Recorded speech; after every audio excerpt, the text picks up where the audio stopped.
ವೀಕ್ಷಕರಿಗೆ ನಮಸ್ಕಾರ. ಅಯ್ಯಂಗಾರ್ ಫುಡ್ಸ್ ಚಾನೆಲ್ಗೆ ಸ್ವಾಗತ. ಜಯರಾಮ್ ಮತ್ತು ಲತಾ ಮಾಡುವ ನಮಸ್ಕಾರಗಳು.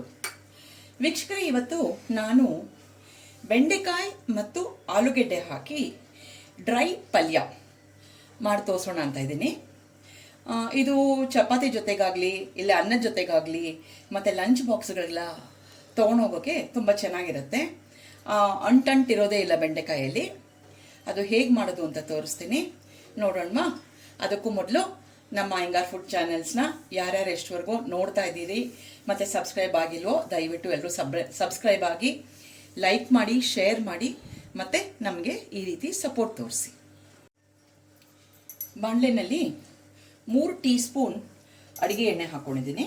ಅದಕ್ಕೆ 1 ಟೀ ಸ್ಪೂನಷ್ಟು ಸಾಸಿವೆ,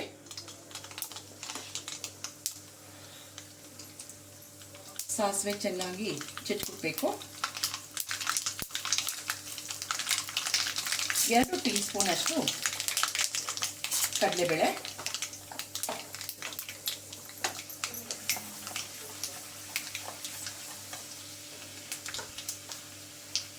1 ಟೀ ಸ್ಪೂನಷ್ಟು ಉದ್ದಿನಬೇಳೆ,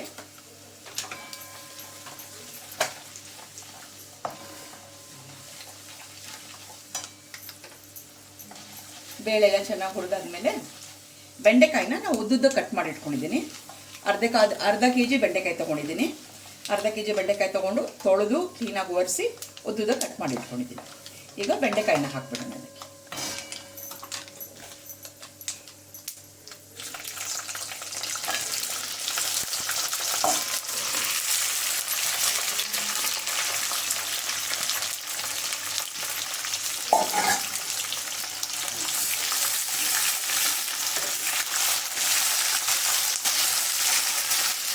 ಈ ಬೆಂಡೆಕಾಯಿ ಚೆನ್ನಾಗಿ ಫ್ರೈ ಆಗಬೇಕು. ಇದು ಚೆನ್ನಾಗಿ ಹುರಿದ್ರೇ ನಿಮಗೆ ಅದರದ್ದು ಅಂಟು ಹೋಗೋದು, ಲೋಳೆ ಬರುತ್ತಲ್ಲ ಬೆಂಡೆಕಾಯಿ. ಮೊದಲೆಲ್ಲ ಇದಕ್ಕೆಲ್ಲ ಹುಣಸೆ ಹಣ್ಣು ಎಲ್ಲ ಹಾಕೋತಾ ಇದ್ವಿ, ಹೋಗುತ್ತೆ. ಬಟ್ ಆಮೇಲೆ ಅಡುಗೆ ಮಾಡ್ತಾ ಗೊತ್ತಾಯ್ತು, ಸ್ವಲ್ಪ ಚೆನ್ನಾಗಿ ಹುರಿದ್ಬಿಟ್ರೆ ಅದ್ರ ಲೋಳೆ ಚೆನ್ನಾಗಿ ಹೋಗುತ್ತೆ ಅಂತ. ಅದಕ್ಕೆ ತೊಳೆದ್ಬಿಟ್ಟು ಕ್ಲೀನಾಗಿ ಒರೆಸ್ಬಿಟ್ಟು ಮಾಡಬೇಕು. ಎಲ್ಲರಿಗೂ ಗೊತ್ತಿರುತ್ತೆ, ಆದರೂ ಹೊಸದಾಗಿ ಕಲಿತಿದ್ದಾರಲ್ಲ, ನಮ್ಮ ನಾದ್ನಿ ಹೇಳೋವಾಗೆ ಹೊಸದಾಗಿ ಕಲಿಯೋರಿಗೆ ಗೊತ್ತಾಗಲಿ ಅನ್ನೋಕ್ಕೆ ಈ ಒಂದು ಮಾತು. ಇದನ್ನು ಈಗ ಹಾಕ್ಬಿಟ್ಟು ಒಂದು 3-4 ನಿಮಿಷ ಮುಚ್ಚಿಟ್ಬಿಡ್ತೀನಿ. ಬೆಂಡೆಕಾಯಿ ಚೆನ್ನಾಗಿ ಫ್ರೈ ಆಗಿದೆ. ಕ್ವಾಂಟಿಟಿ ಎಷ್ಟು ಕಡಿಮೆ ಆಗಿದೆ ನೋಡಿ, ಕಲರು ಬಣ್ಣ ಬದಲಾಗಿದೆ, ಕ್ಲೀನಾಗಿದ್ದು ಈಗೆಲ್ಲ ಬ್ರೌನ್ ಕಲರ್ ಆಗಿದೆ. ಇವಾಗ ನಾನು ಇದಕ್ಕೆ 1 ಟೀ ಸ್ಪೂನಷ್ಟು, ಚಿಕ್ಕ ಟೀ ಸ್ಪೂನಷ್ಟು ಅರಿಶಿನ, ಸ್ವಲ್ಪ ಕರಿಬೇವು ಕಟ್ ಮಾಡಿ ಇಟ್ಕೊಂಡಿದ್ದೆ, ಒಂದು 3 ಎಷ್ಟಷ್ಟು,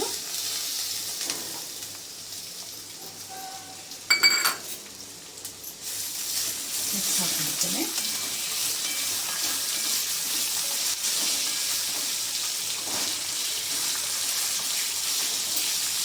ಮತ್ತು ಇದು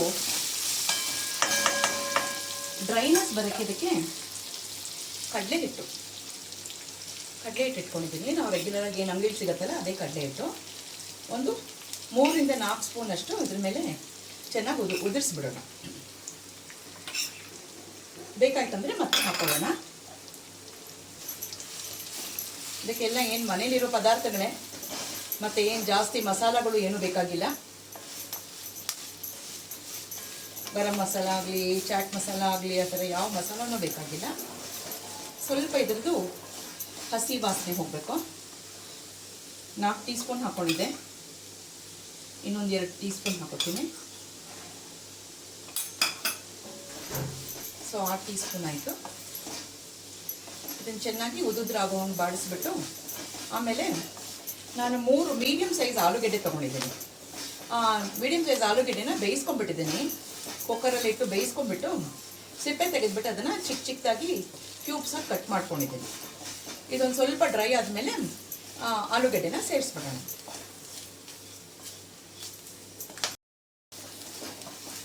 ಕಡಲೆಬೇಳೆ ಚೆನ್ನಾಗಿ ಹುರಿದಿದೆ. ಇದು ಕಡಲೆಬೇಳೆ ಹಾಕಿದ್ಮೇಲೆ ಸ್ವಲ್ಪ ಗಮನ ಇರಲಿ, ಸ್ವಲ್ಪ ಉರಿ ಜಾಸ್ತಿ ಆಗೋದ್ರೆ ಕಡಲೆಬೇಳೆ ಸೀದ್ ಹೋಗುತ್ತೆ. ಕಡಲೆ ಹಿಟ್ಟು ಓಕೆ, ನಾನಿಲ್ಲಿ ಕಡಲೆಬೇಳೆ ನೋಡಿಕೊಂಡು ಕಡಲೆಬೇಳೆ ಅಂದೆ, ಕಡಲೆ ಹಿಟ್ಟು ಹಾಕ್ಕೊಂಡಿದ್ನಲ್ಲ ಅದು ಸೀದು ಹೋಗುತ್ತೆ. ಸ್ವಲ್ಪ ನೋಡಿಕೊಂಡು ಮಾಡಿ, ಸೀದಿರೋ ವಾಸನೆ ಬರಬಾರ್ದು. ಇವಾಗ ಈ ಆಲೂಗಡ್ಡೆ ಏನು ಕಟ್ ಮಾಡಿ ಇಟ್ಕೊಂಡಿದ್ನಲ್ಲ ನೋಡಿ, ಇದನ್ನು ಇದಕ್ಕೆ ಸೇರಿಸ್ಕೊಂಡಿರ್ತೀನಿ. ಚಿಕ್ಕ ಚಿಕ್ಕ ಕ್ಯೂಬ್ಸ್ ಹಂಗೆ ಕಟ್ ಮಾಡಿ ಇಟ್ಕೊಂಡಿದ್ದೀನಿ. ಇದ್ರ ಜೊತೆಗೆ ಈಗ ಚೆನ್ನಾಗಿ ಮಿಕ್ಸ್ ಮಾಡ್ಕೊಂಡಿರ್ತೀನಿ. ಭಾಳ ಜನ ಕೇಳ್ತಾ ಇದ್ರು ನಮಗೆ, ನಿಮ್ಮಲ್ಲಿ ಪಲ್ಯ ವೆರೈಟೀಸ್ ಮಾಡ್ತಾ ಇದ್ದೀರಾ ತೋರಿಸಿ ಅಂತ. ಸೊ ಒಟ್ಟಿಗೆ ಈಗ ಒಂದು ಸ್ವಲ್ಪ ಪಲ್ಯಗಳು, ಬೇರೆ ಬೇರೆ ಥರ ಪಲ್ಯಗಳು ನಾವೇನು ಮಾಡ್ತೀವಲ್ಲ ಮನೆಗಳಲ್ಲಿ, ಅದನ್ನು ತೋರಿಸ್ತೀನಿ. ಅದು ಬಾಕ್ಸಲ್ಲಿ ತೊಗೊಳಕ್ಕೂ ಸರಿ ಹೋಗುತ್ತೆ. ಮತ್ತು ಚಪಾತಿ ಜೊತೆಗೆ, ದೋಸೆ ಜೊತೆಗೆ, ಪೂರಿ ಜೊತೆಗೆ, ಇಲ್ಲ ಊಟದ್ದೇ ಮನೆಯಲ್ಲೇ ಇರೋರು ಕೂಡ ಊಟದ ಜೊತೆಗೆ, ಅನ್ನ ಸಾರು ಜೊತೆಗೂ ತಿನ್ನೋದು ಚೆನ್ನಾಗಿರುತ್ತೆ. ಅದನ್ನು ತೋರಿಸ್ತೀನಿ ನೋಡಿ. ಈಗ ಮಿಕ್ಸರ್ ಡ್ರೈ ಆಗ್ತದೆ. ಇವಾಗ ಕೆಂಪು ಕಾಶ್ಮೀರಿ ಚಿಲ್ಲಿ ಪೌಡ್ರ್ ಇಟ್ಕೊಂಡಿದ್ದೀನಿ. ಈ ಕಾಶ್ಮೀರಿ ಚಿಲ್ಲಿ ಪೌಡ್ರು ನೀವು ಖಾರ ಎಷ್ಟು ತಗೋತೀರೋ ಅಷ್ಟು. ನಮ್ಮ ಮನೇಲಿ ಜಾಸ್ತಿ ಖಾರ ಇಲ್ಲ.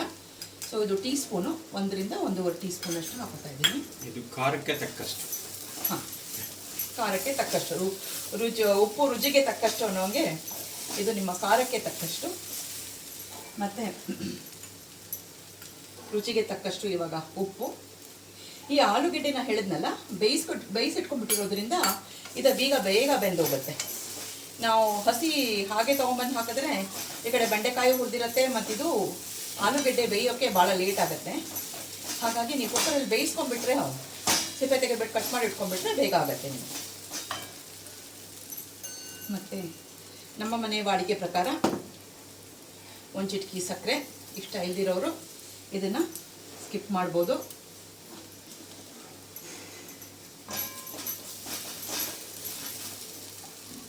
ಮತ್ತು ಇಂಗು. ನಾನು ಆಫೀಸಲ್ಲಿ ಮಾತಾಡ್ತಿರ್ಬೇಕಾದ್ರೆ ಹಿಂಗೆ ಏನೋ ಅಡುಗೆ ಮಾತು ಬಂತು. ಆವಾಗ ಅದನ್ನು ಕೇಳ್ತಿದ್ರು. ಬೆಳಗಾದ ತಕ್ಷಣ ನಾವು ನಮ್ಮ ಕೊಲೀಗ್ಸ್ ಎಲ್ಲ ಅಡುಗೆ ಮನೆಗೆ ಹೋದರೆ ಏನು ಅಡುಗೆ ಮಾಡಬೇಕು ಅನ್ನೋದಕ್ಕಿಂತ ಫಸ್ಟ್ ಅವ್ರ ಮನೇಲಿ ತರಕಾರಿ ಬರೋದೇ ಹೊರಗಡೆ ಈರುಳ್ಳಿ ಬೆಳ್ಳುಳ್ಳಿನಂತೆ. ನಮಗೆ ಈರುಳ್ಳಿ ಬೆಳ್ಳುಳ್ಳಿ 1 kg ತೊಗೊಂಡ್ಬಿಟ್ರೆ ಈರುಳ್ಳಿ 1 ತಿಂಗಳಿಗಿಂತ ಜಾಸ್ತಿ ಬಂದುಬಿಡುತ್ತೆ. ನಾವೆಲ್ಲ ಈರುಳ್ಳಿ ಅಷ್ಟು ಬಳಸೋದೇ ಇಲ್ಲ. ಅವ್ರಿಗೆ ಆಶ್ಚರ್ಯ, ಈರುಳ್ಳಿ ಬೆಳ್ಳುಳ್ಳಿ ಇಲ್ಲದೆ ಹೆಂಗೆ ನೀವು ಅಡುಗೆ ಮಾಡ್ತೀರಾ ಅಂತ. ನೋಡಿ, ಇದು ಅಡುಗೆ ಅಲ್ವಾ, ಫಸ್ಟ್ ಕ್ಲಾಸ್ ಸೂಪರ್ ಸಾತ್ವಿಕ್ ಅಡುಗೆ ಅಂತ ಹೇಳ್ಬೋದು ಇದನ್ನು. ಓಕೆ, ಇಷ್ಟೆಲ್ಲ ಆಯಿತು. ಇಷ್ಟೇ ಇದಕ್ಕೆ ಮಾಡ್ಕೋಬೇಕಾಗಿರೋದು. ಚೆನ್ನಾಗಿ ಬೆಂದಿದೆ ನೋಡಿ, ಉದುದ್ರಾಗಿದೆ. ಈಗ ಇನ್ನೊಂದು ನಿಮಿಷ ಬಾಡಿಸ್ಬಿಟ್ಟು ಆಮೇಲೆ ಗ್ಯಾಸ್ ಆಫ್ ಮಾಡಿಬಿಟ್ಟು ಒಂದು ನಿಂಬೆ ಹಣ್ಣಿನ ರಸ ಹಿಂಡಿಟ್ಕೊಂಡಿದ್ದೀನಿ, ಅದನ್ನು ಹಾಕ್ಬಿಡೋಣ. 1 ನಿಮಿಷ ಇರಲಿ. ಇದನ್ನು ಹೀಗೆ ಮುಚ್ಚಿಡ್ತೀನಿ ಇವಾಗ.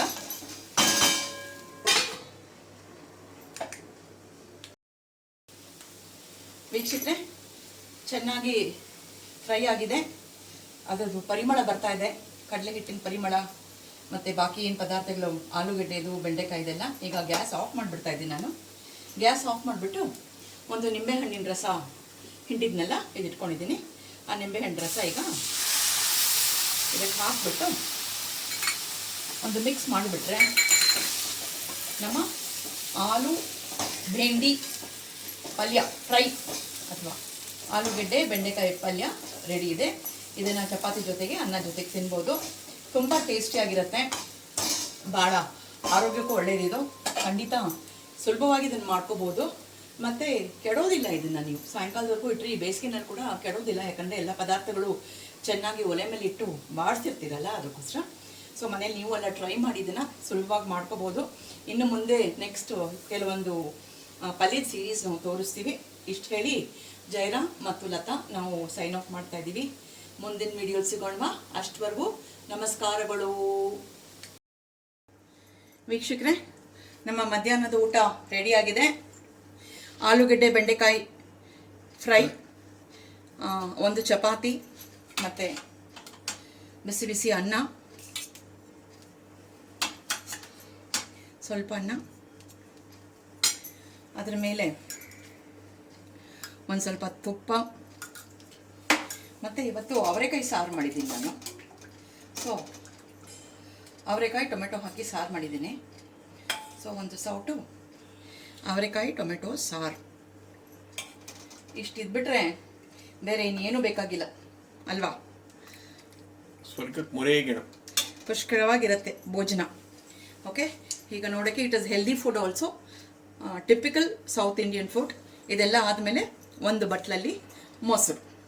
ಸೊ ಎಲ್ಲರೂ ನೀವು ಮಾಡ್ಕೋಬೋದಲ್ಲ, ಸುಲಭವಾಗಿ ಮಾಡ್ಕೋಬೋದಲ್ಲ. ಸೊ ಎಲ್ಲರೂ ಮಾಡಿ. ನನಗೆ ಹಶ್ವಾಗ್ತಾ ಇದೆ, ನಾ ಊಟ ಮಾಡೋಕ್ಕೆ ಹೋಗ್ತೀನಿ. So thank you.